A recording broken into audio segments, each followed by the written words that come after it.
Muchas gracias. Queridas diputadas y diputados de ambos países, el año 2020 sin duda pasará a la historia. La propagación del COVID por todo el mundo ha cambiado vidas, ha cerrado ciudades, ha quebrado sueños y ahora nos constituye en la elaboración de un plan de acción no únicamente para las personas, sino también para las instituciones, que busquemos disminuir la inequidad desde distintos temas: economía, desarrollo social y sobre todo salud, con la finalidad de no dejar a nadie sin tener acceso a tan importantísimo valor humano de calidad. También buscamos fortalecer los mecanismos de respuesta en materia de salud pública para prevenir rebrotes del COVID-19, así como eventuales pandemias futuras. Los nuevos tiempos demandan de todos un cambio también de mentalidad, que permita darle un nuevo rumbo a las políticas públicas. El sistema neoliberal ha quedado rebasado y obsoleto frente a esta pandemia. Las conclusiones que puedan presentarse en esta mesa de trabajo considero que deben de tener como base trazar líneas de acción con un enfoque de derechos, donde la vida humana se ponga por encima de otros intereses. Si no lo hacemos así, los avances serán mucho menos de los que la comunidad internacional espera.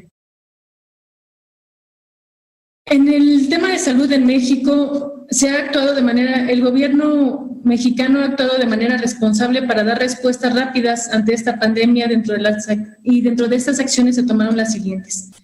Se implementó un programa de capacitación a quienes laboran en el sector salud para que tuviera el conocimiento de cómo diagnosticar, atender y tratar a pacientes con COVID-19, ya que no teníamos ningún precedente en la historia reciente. Se implementó un programa de incentivos económicos para el personal que está dando la batalla en contra de este virus. Se inició una campaña de información diaria abierta a la población para que la ciudadanía tuviera y supiera detectar los síntomas de este virus, así como las medidas de protección y cuidado que se deben de tener para no contagiarse, además de las medidas a aplicar a una persona portadora del COVID-19. Actualmente se trabaja con los distintos sectores de la sociedad en la elaboración de protocolos que permitan implementar para el retorno a esta nueva normalidad.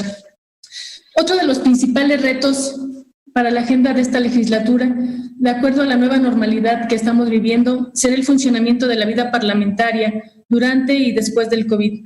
Desde el inicio de la pandemia y sobre todo de la jornada de sana distancia en el país, la Cámara de Diputados ha continuado con los trabajos propios de las comisiones, a pesar de la distancia y la imposibilidad de votar dictámenes de manera presencial. En este periodo de aislamiento social, las comisiones han generado más de 140 posibles dictámenes con intención de voto.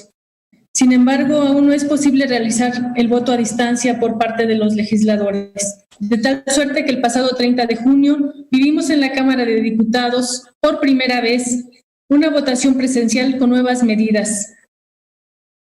En esta ocasión, la premura de aprobar las leyes relacionadas con el TEMEC nos obligaron a llevar a cabo una peculiar sesión con medidas extremas de sanidad.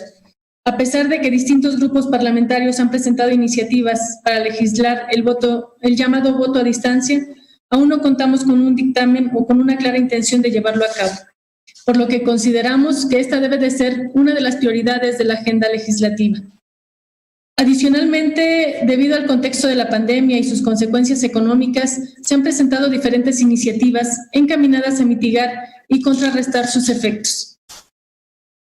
Una de ellas es la reforma a la Ley Federal del Presupuesto y Responsabilidad Hacendaria. De manera recurrente, los gobiernos anteriores del PAN y del PRI, el presupuesto durante el ejercicio tuvo modificaciones de manera discrecional, que en algunas ocasiones llegaron a representar cerca del 8% del Producto Interno Bruto. Estos cambios nunca fueron aprobados, menos aún discutidos por la Cámara de Diputados. En mayo pasado, el Ejecutivo presentó una iniciativa de reforma a esta ley en el contexto de emergencia económica. Semanas después, la Comisión de Presupuesto presentó un dictamen que significa una oportunidad para terminar con la discrecionalidad en el ejercicio del gasto. El combate a la pandemia y la difícil situación económica han llevado a distintos gobiernos a replantear los presupuestos del presente año. En el caso de México, si bien existen los mecanismos para modificar el gasto en caso de una caída de los ingresos por el impuesto, actualmente dichas modificaciones no necesitan la aprobación por parte de la Cámara de Diputados. La aprobación de las modificaciones propuestas a la Ley de Presupuesto y Responsabilidad Hacendaria representan una oportunidad para ejercer la cooperación y responsabilidad de los dos poderes en la planeación y ejercicio del gasto público. Diputada, ¿si puedes ir concluyendo, por favor, diputada? Con mucho gusto. El tiempo por bastantes minutos. Muchas gracias. Ante esta situación es necesario contar con un marco normativo que institucionalice en todas las entidades federativas y el gobierno federal el proceso de contratación pública bajo una regulación común que garantice la economía, la eficacia y la eficiencia del gasto público. Considero que es necesario emprender las siguientes acciones. Primero, fortalecer los mecanismos de respuesta en materia de salud pública para prevenir rebrotes de COVID, así como eventuales pandemias futuras. Garantizar infraestructuras de hospitales y equipamientos adecuados. Reformar la norma a fin de que las instituciones públicas no se vean afectadas y detenidas en caso de una contingencia como la que estamos enfrentando. Y por último, legislar en materia de uso de la tecnología a fin de darle certezas a quienes la usan de su confidencialidad y protección de la información ahí vertida. Es cuanto. Muchas gracias. Muchas